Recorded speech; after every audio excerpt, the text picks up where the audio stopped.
Assalamualaikum warahmatullahi wabarakatuh. Salam sejahtera bagi kita semua. Salam rahayu, rahayu, rahayu. Jumpa kembali dengan saya di channel YouTube Mambu Santri Channel. Baik sahabat-sahabat Mampu Santri Channel, di kesempatan yang baik ini nanti kita akan membahas sebuah tema, yaitu perbedaan antara jin khodam dan juga jin qorin.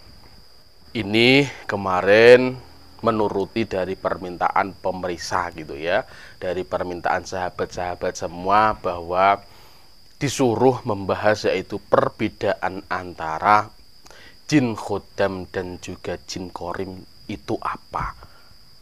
Kedua-duanya sama-sama jin, dan kita juga sering mendengar di sekeliling kita, atau dari orang-orang kasepuan, orang-orang winasis juga pernah mengatakan ada jin qorin gitu ya, dan ada juga jin khodam. Lalu perbedaannya itu apa gitu ya. Kalau jin qorin, sahabat-sahabat, jin qorin itu pasti mendampingi setiap manusia. Setiap manusia yang lahir ke dunia ini itu pasti didampingi oleh jin qorin. Jin qorin ini itu dikehendaki oleh Tuhan mendampingi manusia dengan tugas yaitu menyesatkan manusia dan juga menggoda manusia ketika pada masa hidupnya. Jadi jin qorin itu mempunyai tugas yaitu menggoda manusia dan menyesatkan manusia. Jin qorin ini itu berasal dari bangsa jin, sahabat. Dia itu biasanya memerintahkan atau mengelabui manusia itu untuk melakukan maksiat dan juga menjauhi amar ma'ruf. Jadi dia mempunyai misi yaitu menyesatkan manusia, dan dia membisiki, mentipu dayanya itu menyuruh manusia pada kemaksiatan ya, pada kemaksiatan dan juga pada berbuat dosa, dan juga mencegah dari hal-hal yang baik. Ini juga mengacu pada sabda Nabi Muhammad SAW, bahwa setiap manusia yang ada di dunia ini itu pasti ada jin yang mendampingi dan menyesatkan manusia. Ketika itu sahabat juga bertanya, apakah itu termasuk kepadamu wahai Rasulullah? Dan Rasulullah menjawab, iya, tetapi dengan izin Allah, jin qorin yang ada pada diriku ini tunduk kepadaku dan mau bersyahadat kepada Allah, mau masuk Islam karena Allah. Jadi jin qorin itu bisa melemah kekuatannya ketika iman pada manusia ini bertambah kuat. Semakin kuat iman kita gitu ya, semakin tinggi, semakin tebal iman yang ada pada diri kita, itu jin qorin tersebut kekuatannya akan melemah. Dia juga tidak sanggup lagi untuk mengelabui manusia. Makanya ketika panjenengan tidak mau dikelabui oleh jin qorin, panjenengan perbanyaklah berdoa. Mendekatkanlah diri kepada Tuhan, selalu mendekatkan diri kepada Tuhan, jangan kok malah menjauh dari Tuhan. Kita di dunia ini itu kan diciptakan untuk beribadah kepada Tuhan, beribadah kepada Allah Subhanahu wa Ta'ala, kan gitu ya. Tentunya ini juga sesuai dengan kepercayaannya masing-masing, karena jin qorin di kepercayaan yang lain, di agama yang lain itu juga ada, cuma dia menyebutnya adalah lain gitu ya. Jadi marilah kita mendekatkan diri kepada Tuhan, selalu hidup, selalu berjalan dengan jalan Tuhan.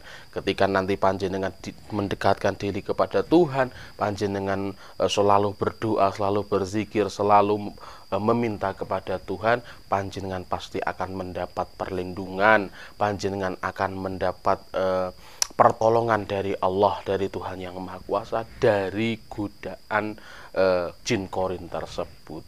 Karena tipu daya dari jin korin itu memang sangat berat. Apapun yang ada di dunia ini, gitu ya. Apapun yang ada di dunia ini, ketika dia melenceng dari norma agama, itu kebanyakan dia dikelabui oleh jin korin tersebut, tetapi dia tidak menyadarinya.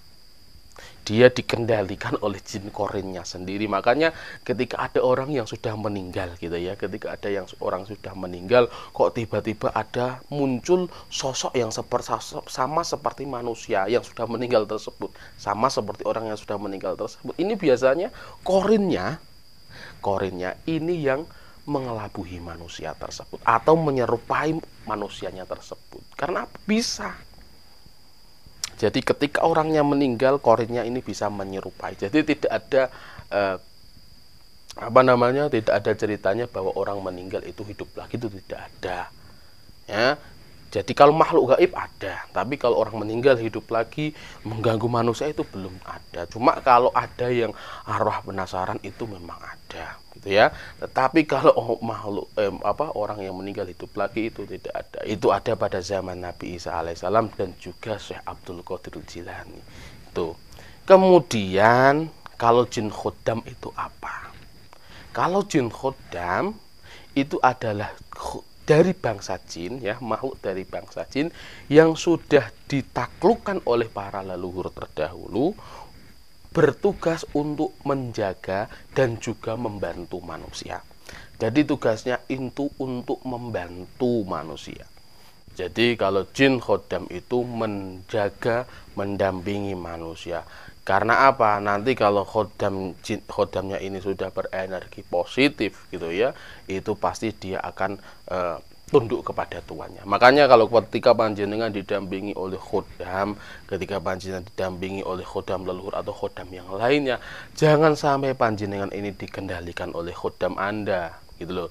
Jadi panjenengan yang harus bisa mengendalikan khodam panjenengan tersebut. Jadi panjenengan kalau dikendalikan oleh khodam, itu panjenengan akan melenceng dari norma agama, dari jalan Tuhan.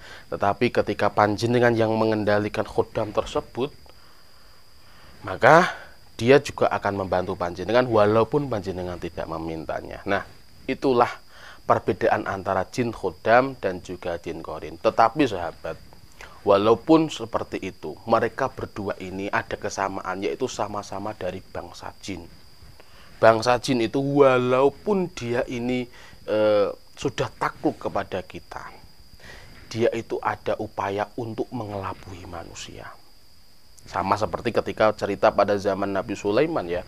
Ketika pada itu Nabi Sulaiman itu mempunyai jin yang sangat patuh sekali kepada Nabi Sulaiman tersebut. Tetapi ketika dia menemukan cincin Nabi Sulaiman, dia memakainya dan dia bisa menyerupai Nabi Sulaiman, dia duduk di singgahannya Nabi Sulaiman, dan Nabi Sulaiman malah menjadi seperti gembel di jalanan. Itu ada. Jadi jin walaupun dia takluk seperti apa, dia itu bisa membohongi kita, dia bisa menusuk kita dari belakang. Jadi jangan sekali-kali panjenengan ini percaya kepada jin, jangan sekali-kali panjenengan ini diperbudak oleh jin, oleh khodam ataupun korin. Kalau kita mempunyai khodam gitu ya, ya kita pergunakan dengan sewajarnya saja. Apalagi kalau bisa kita kendalikan khodam tersebut, gitu ya. Jadi jangan pernah sekali-kali panjenengan ini diperbudak atau dikendalikan oleh khodam ataupun oleh dari bangsa jin. Nah, itulah sahabat-sahabat perbedaan antara jin khodam dan juga jin korin.